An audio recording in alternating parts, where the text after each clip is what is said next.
Yahweh ang tanging Diyos, may gawa ng lahat ng mabuti. Ang lahat ng nilikha mo'y sumasamba sa'yo.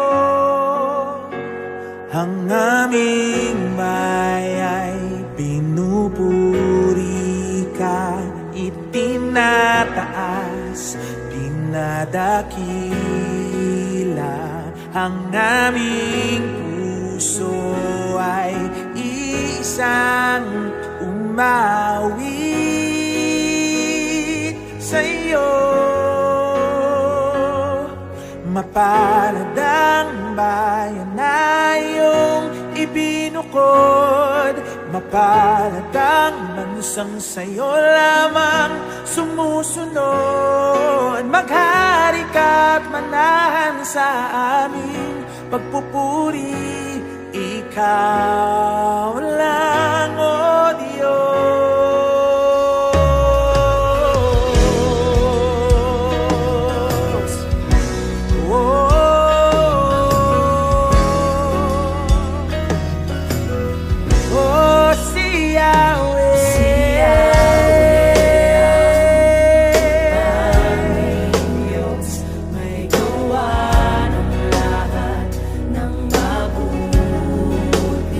Lahat ng nilikha mo'y sumasamba sa'yo. Ang aming bayan pinupuri ka, itinataas, dinadakila. Ang aming puso isang umawit sa'yo. Mapalad ang bayan na iyong ibinukod,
Isang mapagpalang gabi po sa ating lahat mga kapamuso. Kamusta po kayo? At tayo po ngayon ay nagsama-samang muli sa ating weekday prayer meeting. At ngayon po ay dadako po tayo sa ating devotion at ating pong pag-uusapan ang mga pinamagatang The Power of Community, Strength in Unity. Allow me po na makapagbigay ng dalawang simpleng kahulugan ng community na nakuha ko po sa Britannica.com. Ang sabi po doon, ang community daw po ay a group of people who live in the same area. Ibig sabihin po ito, nakatira po sila sa isang kaparehas na lugar. Halimbawa po, syudad, bayan, magkakapit-bahay, o isang subdivision. Isa man din pong definition noon is a group of people who have the same interest, race, religion, etc. So, pwede pong halimbawa po nito is yung Makati Business Club. No, sila po ay grupo ng mga negosyante, no? Siguro mga Ayala, ano pa ba, Araneta, yung mga mayayaman na mga negosyante, no? Pwede rin Riders Club. Yan, yung mga mahilig mag motor-motor, no? Mag-ride-ride, no? At isa din po yung tinatawag na Christian community, no? Kung saan kabilang din po tayo doon, mga kapamuso, no? Na kabahagi ng nasabing komunidad. Nais ko pong ibahagi yung sinabi ni Orson Scott Card. Sabi doon, every person is defined by the communities he or she belongs to. Ang isang tao daw po ay nagkakaroon ng pagkaakilanlan base sa komunidad na kanyang kinabibilangan o pinagmulan. Halimbawa po nito, kapag sinabi po nating taga-Tondo, no? Syempre, una agad natin siguro may isip, ay, naku, galing siya sa magulong lugar. Yung lugar na kala mo lagi may nag-aaway. Pag sinabi naman nating taga Bicol, ay masarap magluto yan. At sila yung mga tao na mahilig sa mga pagkaing maaanghang. Yung may sili, tulad ng laing, no? Yun yung pinaka kanilang delicacies. At pag sinabi namang, ay ano yan, may lahing Hapon or taga Japan, no? Una agad natin may isip na disiplinado. At alam niyo po ba, sa bansang Japan, ang disiplina po ay napakahalaga sa kanila. Kaya nga po, sa murang edad, nung kanilang mga mamayan, no, bata pa lang, itinuturo po nila yung kahalagahan ng pagiging disiplinado. At akmang-akma po dito yung sinabi sa Kawikaan 22:6, sabi po doon, no, ituro sa bata ang daang dapat niyang lakaran. At sa paglaki niya'y, di niya ito malilimutan. So tama naman po, no? Kung ano po yung itinuturo natin sa mga bata, hanggat bata pa lang siya, no? Hanggang sa paglaki niya, maaalala niya yung bagay na yun. Halimbawa, tinuruan po natin yung bata na after kumain, magtututbrush, di ba? Bago kumain, maghuhugas ng kamay. No, hanggang paglaki niya, madadala niya yung ganung kaugalian. At sa atin pong mga mananampalataya, pinapaalala po sa atin ng Philippians 3:20 na subalit sa kabilang dako, tayo ay mga mamamayan ng langit. So since ang tunay talaga nating citizenship or pagkamamamayan ay sa langit, no? Dapat masumpungan po sa atin yung ugali, kilos na makalangit, no? Ilagay natin siya sa isang salitang Christ likeness, no? Kahit mahirap, no? Kahit papaano, makasumpong po yung mga tao sa paligid natin ng ugaling makalangit. Kasi po, expectation po talaga lagi ng mga hindi pa mananampalataya na kapag nakamit sila or nakakilala sila ng isang Kristiyano, thinking alagad nila, mabait, matino, no? Banal, no? Na napakalayo po sa katotohanan dahil nga hindi naman po tayo perpekto. Kaya ang hamon po sa atin sa araw-araw, no? Sikapin po nating taglayin yung paalala na nakasulat po sa Galatians 5:22 and 23. Pakibasa nyo po ng sabay-sabay para meron po tayong interaction. 1, 2, 3.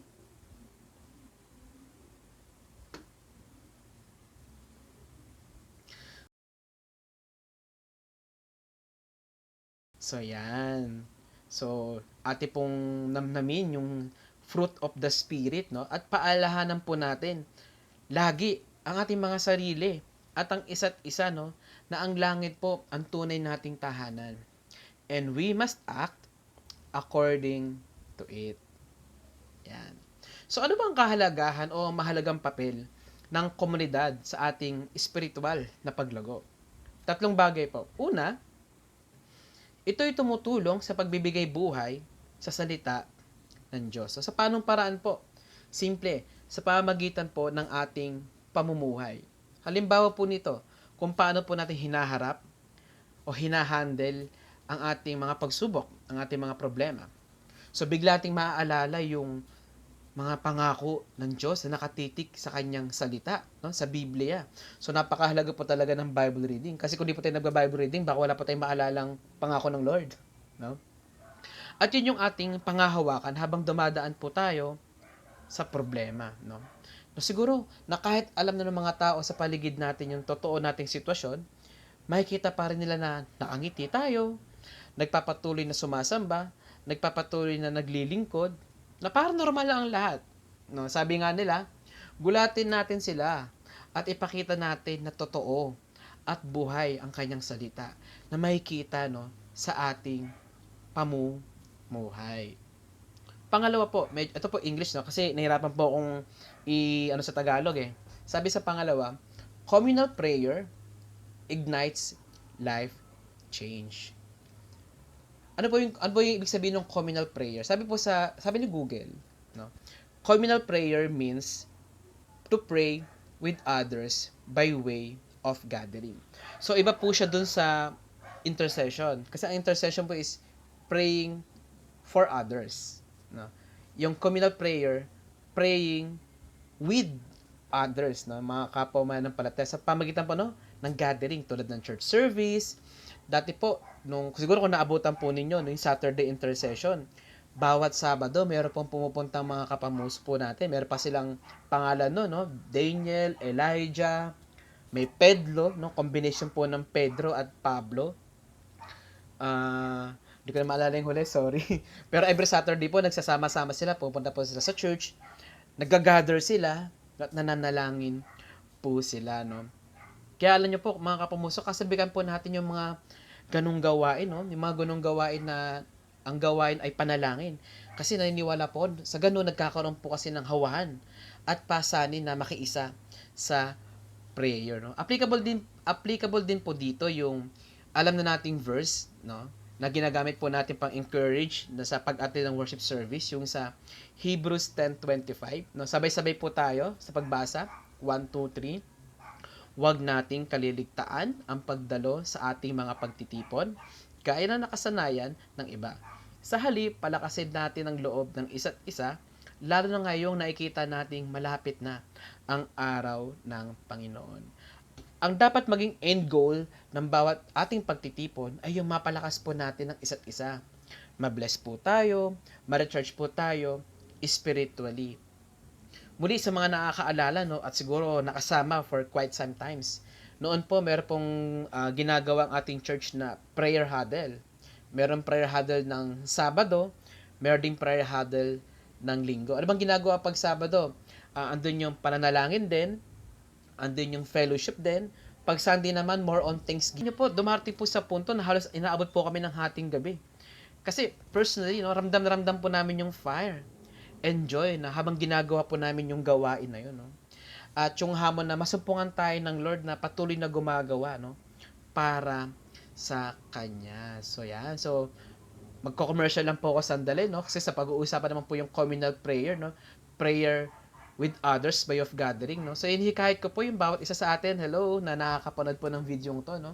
Patuloy po natin suportahan yung ating face-to-face prayer meeting sa Rainbow Kalayaan na meron po silang pa-house rotation. Yan. Umiikot-ikot po sila sa mga bahay-bahay na within their area. Meron din po tayo sa Poblacion Ibaba. Meron din po tayo sa Exodus.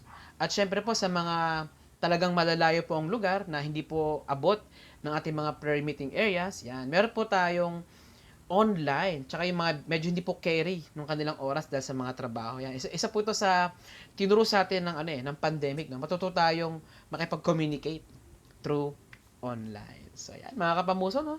Suportahan natin, no? Tara, G!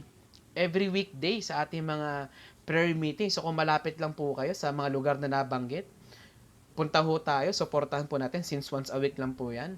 At kung talaga, kung malayo po kayo, at able, may capable naman po kayo, at carry po ng inyong oras, invite po namin kayo or ang bawat isa sa ating online prayer meeting or OPM for short. Ayan, pangatlo naman po, anong mahalagang papel ng komunidad? Sabi, para sa mas mabisang pag-eebanghelyo. Siyempre, yung community po yung pinakamagiging platform. Excuse lang po. Para makapag-share po tayo in public ng maramihan. Siyempre, okay din po yung one-on-one, pero maganda rin po yung publicly, no, nakakapag-share po tayo ng salita ng Diyos. Sabi nga sa 2 Timothy 4:2, ipangaral mo ang salita ng Diyos, pagsikapan mong gawing iyan, napapaanon man o hindi. So, ang pag-share po, ang pag-evangelize po is wala pong pinipiling araw, wala pong pinipiling panahon, everyday yan. Kaya dapat po tayo mga Christian, ready po tayo lagi nung magsalita about sa ating pananampalataya. At sabi po doon, himukin mo at pagsabihan mo ang mga tao at palakasin mo ang kanilang loob sa pamagitan ng matyagang pagtuturo. Ayan. So, yun po pala yung papel ng community, no, para po tayo lumago spiritually. Nagkakaroon talaga ng mga gawain, ng mga interaction. Ayan. Meron po kayo papakita sa inyong isang logo or slogan. Yan, siguro pag nabasa nyo ito, meron agad kayo maaalala na isang koponan ng basketball. Ayan, tama po kayo ng basa.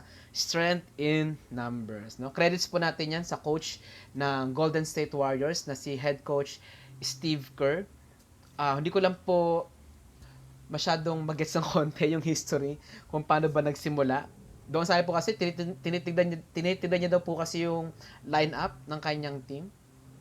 At siguro meron siyang naramdaman na siguro yung ang lakas talaga ng kanilang kumpanya is nasa ilalim. So, hindi ko po masyadong magets. So, hanap-hanap po ako ng video at ang nasumpungan ko po is yung yung keynote. Actually, kinomention yung kanilang presidente na si Mr. Rick Welts. Kinomed niya yung strength in numbers na slogan or logo. Sabi, the strength of the team is everybody has a contribution to make. So, alam na po natin na nag-champion ang Golden State. So, siguro sa pangunguna ng kanilang superstar na kapatid din po natin sa Panginoon na si Stephen Curry. Pero hindi rin po may tatanggi na may mga tulong din po, yung kanyang mga teammates.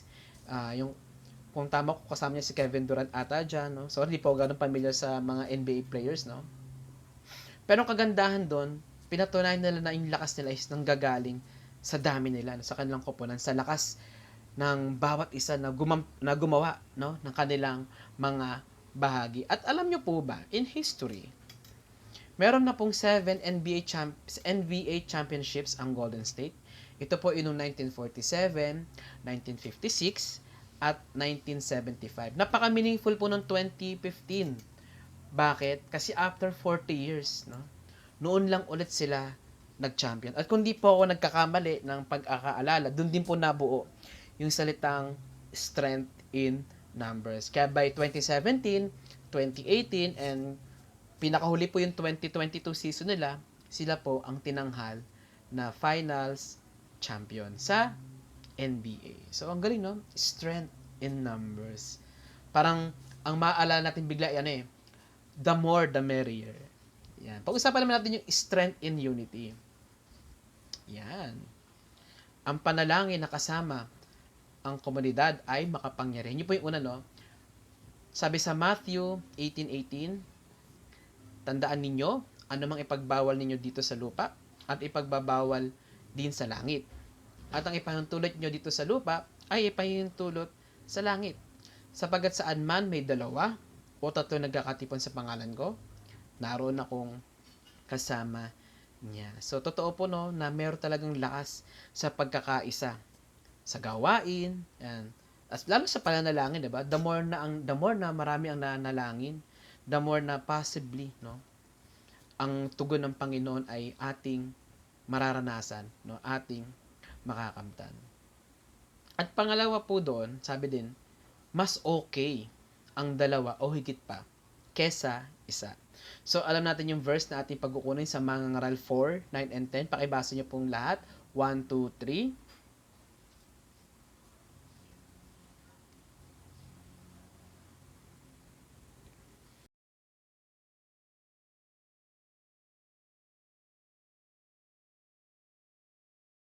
O, 'di ba? Mahalaga po talaga 'yung ano, hindi po tayo nag-iisa sa ating takbuhin, sa ating lakbayin, sa ating mga ginagawa.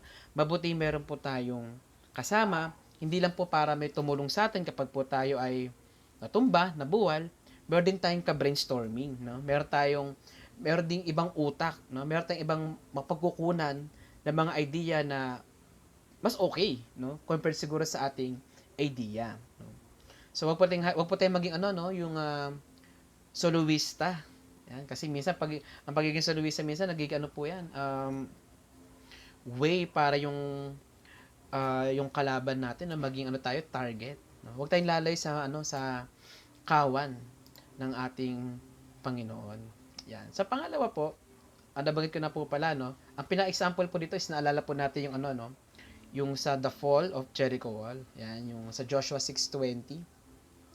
Nakita po natin na hindi lang naman sina Joshua yung umikot ng 7 ulit doon sa Jericho, no? Kasama yung mga Israelites. At nung dumating po yung ikapitong araw, sabi doon sa verse 20, no? Kaya't hinipan nga ng mga pari ang mga trompeta at nagsigawan na napakalakas ang mga tao nang marinig yung signal, yung pagtunog ng trompeta. At after nun, bumagsak ang mga pader ng lungsod at sumalakay sila. Nakapasok sila ng walang sagabal at nasakop nila ang lungsod. So may kita po natin, no, yung mga Israelites ginawa yung kanilang bahagi. Bahagi na alin? Sumama sa pag-iikot, no? Sumunod, no, sa sa utos ni Yahweh, sa instruction na binigay kung paano nila masasakop ang Jericho. At yung sa huli, no, sa hudyat ng trompeta, ng pagkaihip ng pari, no, kasama rin sila, no, sa pagsigaw, no, for sure papuri yun, no, papuri sa Panginoon yun. Kaya yung kapangyarihan ay bumagsak, ay naramdaman at bumagsak po, no, ang Jericho wall. So meron po talagang lakas, no, kapag tayo ay nagkakaisa. So sabi nga, ganap ang lakas at mas marami ang posible nating magawa kapag tayo ay nagkakaisa. Meron po kasi yung marami nga tayo, di ba? Pero wala naman tayong unity sa gitna. I mean, mas gusto na parang ang dami-dami nga natin, pero walang nagtatrangko, di ba? Walang namumuno. Kasi lahat may idea, lahat may gustong sabihin. Pero kung tayo maging mapagpasakop, magpakumbaba, no? At magkakaisa lang, no? Ano man yung ating ninanais na gawin, for sure, no, sa tulong po ng Panginoon, ay magtatagumpay. So, meron lang po akong nice ibahagi na munting application. No? Sabi, God desires unity in 4 areas. So, mabilisan lang po. For sure, alam nyo na rin po ito, paalala na lang po sa atin. Sabi, number 1, pakikipagkapwa sa isa't isa. So, ninais ng Lord na maging maayos po yung ating relasyon sa bawat isa sa atin. So, sa ating mga kapamuso, no? Na yung pagpapatawad ay lagi pong umiiral, tayo po ay nagtatanggapan, tayo po ay pinapalampas po natin yung pagkukulang, pagkakamali, no, ng bawat isa. Panatilihin po natin yung unity sa kalagitnaan po ng ating church, mga kapamuso. At pangalawa po, sa mga may asawa na po, no, sabi, unity in marital relationship. No, sikapin po ng mga asawa na, no, na sila po ay laging masaya, no, maging masaya laging kanilang pagsasama, at iwasan po hanggat maaari yung mga hindi naman po kinakailangan mga argumento. Yan. Tapos pangatlo po, no, unity within our homes and as families. No? Pagkakaisa po sa loob ng ating tahanan at pamilya. So, paano ba masabi na mayroong pagkakaisa, no, sa tahanan? Yung ba yung mga tipong, uy, ang tahimik naman ng bahay nyo, ang galing-galing naman. Siguro nagkakaisa kayo. Ay, hindi. Kaya tahimik kasi kami nag-uusap-usap. Hindi po yung ganun pagkakaisa. Yung pagkakaisang tinutukoy po dito is yung pagtutulungan, pagsusuportahan sa isa't isa.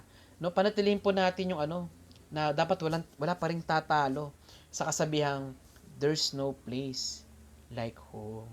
Yan, yung bawat araw dapat excited po tayo umuwi sa ating kanya-kanyang tahanan kasi doon po nakakaramdam po tayo ng peace, ng comfort, at ng rest. At sa huling-huli po, no, medyo na-touch po ng konti yung giving.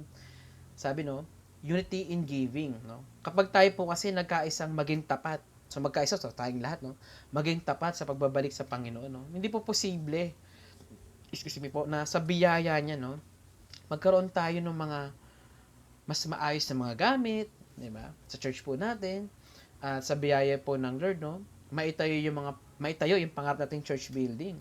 Makapag-sponsor po tayo ng mga kapamuso po natin sa kanilang pag-aaral, di ba? At marami pang iba. So bilang conclusion po, no, sabi, together we are stronger, much stronger, when the Christians community stand firm together, in one spirit, and in one mind. So kayo naman po, mga nanonood dyan. So 1, 2, 3.